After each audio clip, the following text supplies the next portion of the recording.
আসসালামু আলাইকুম বন্ধুরা, কেমন আছেন আপনারা? তো বন্ধুরা, আজকে আমি এই যে লইট্টা শুটকির মাথা কাইটা নিছি, ফ্যাটটাও আমি ফালাই দিছি, ময়লা টলা থাকে, তাই আমি এগুলো আজকে এদিকে সিদ্ধ করে নিছি। কুটটা ধুইয়া পরিষ্কার করে এরপর আমি সিদ্ধ করছি।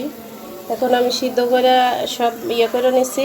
এখন আমি একটু পানিটা ফালাই দিছি সিদ্ধ করে। এখন আমি রান্নাটা বসে দিব।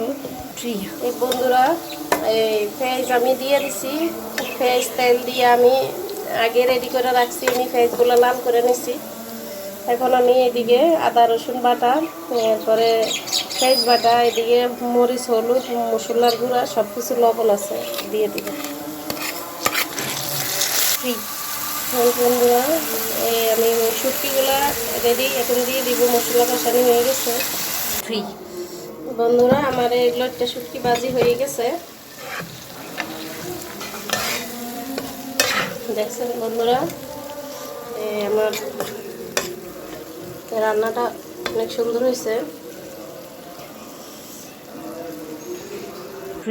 এই বন্ধুরা, আমার লইট্টা শুটকি ভাজি হয়ে গেছে, দেখছেন তো আমি কিভাবে রান্নাটা করছি। তাহলে বন্ধুরা, আজকে পর্যন্ত, আল্লাহ হাফেজ।